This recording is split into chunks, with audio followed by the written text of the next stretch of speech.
So, students, in the last slide, what we learned is an interaction between Hassan and teacher.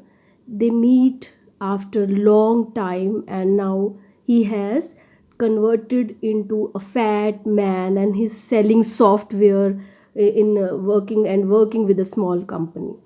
ठीक है, अब next क्या होता है? The teacher asks, what are you doing now days, तुम क्या professionally कर रहे हो? And he turns pail.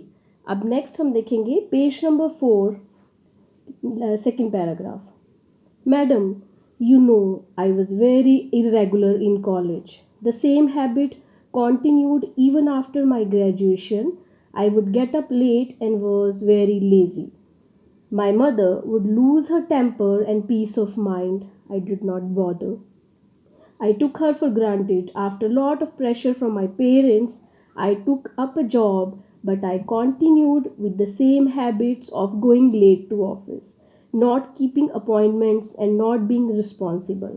I did not have the proper knowledge also in college. I hardly studied. Getting a first class in the examination is not an index of the amount of knowledge one has.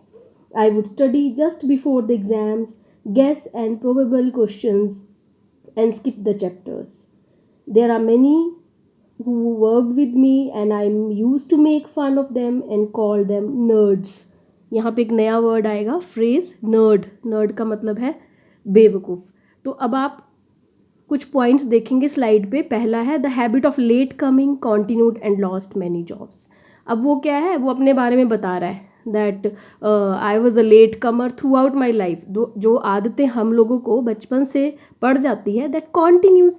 So same happen with Hasan. ठीक है. And उसके बाद क्या होता रहा? He lost many jobs.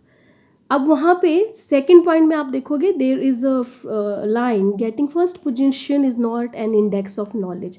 कि हमेशा first आना नॉलेज का इंडेक्स नहीं है, वो तो रट्टा मार के आ जाता है. तो ये चीज़ कहाँ साबित हुई? When he appeared for interviews और अदर थिंग्स. तो जॉब वो लॉस्ट करता गया अपना. अब वो अपना एक्सपीरियंस बता रहा है. He called the hard worker nerds who are millionaire now. अपने फ्रेंड्स को वो क्या बोलता था? बेवकूफ़. तो then there is a new word which you can learn, nerd. He got separated from family. अभी इस पैरा में उन्होंने बहुत क्लियरली मैंशन किया है he has fight with parents, with mother and all, because they all were very much upset from his behaviour. ठीक है. In my frustration, I started calling at office as well home. Finally, my father got so fed up, he told me to stay separately. He always gave me a lot of freedom, but I never picked up my own good habit. My state today is the result of my own habit. तो अभी उसके father ने, आपको याद होगा पहले page में क्या बोला था कि जो लाइफ है that teaches you a lesson. Life हमेशा लेसन टीच कर देती है. We will turn to the next slide. अब टीचर जो है she is telling her experiences कि लाइफ जो है वो क्या सिखाती है. I felt sorry for Hasan who with all is intelligent and good nature could not make it. अब टीचर जो है वो she is feeling very bad for the student. अब वो कुछ चीज़ें सिखाएगी. देखिए पहला पॉइंट आप अपनी स्लाइड पे देख सकते हो. There is always a start at any stage.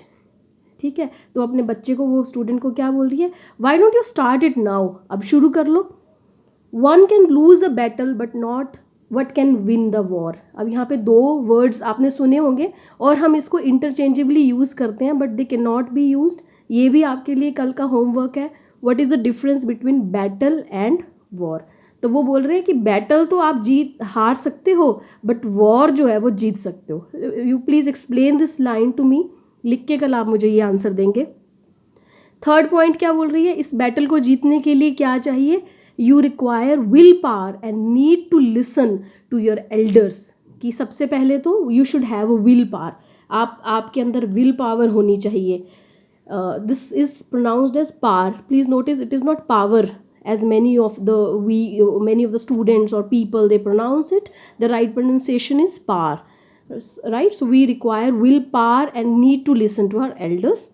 Then excellence does not come by accident but by practice. Fourth point, he says if you want to be successful whether in your student life or in your professional life, You have to practice for that, and that practice should go on and on.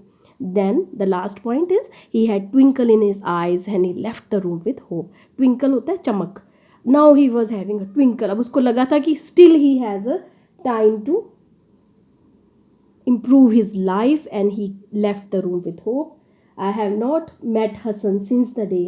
I hope to bump into him unexpectedly once again and this time find him happy. अब teacher बोल रही है हालांकि मैं उसको कभी नहीं मिली, but I hope to bump into होता है मीट, टू मीट, मिलना. ठीक है, this phrase you can use.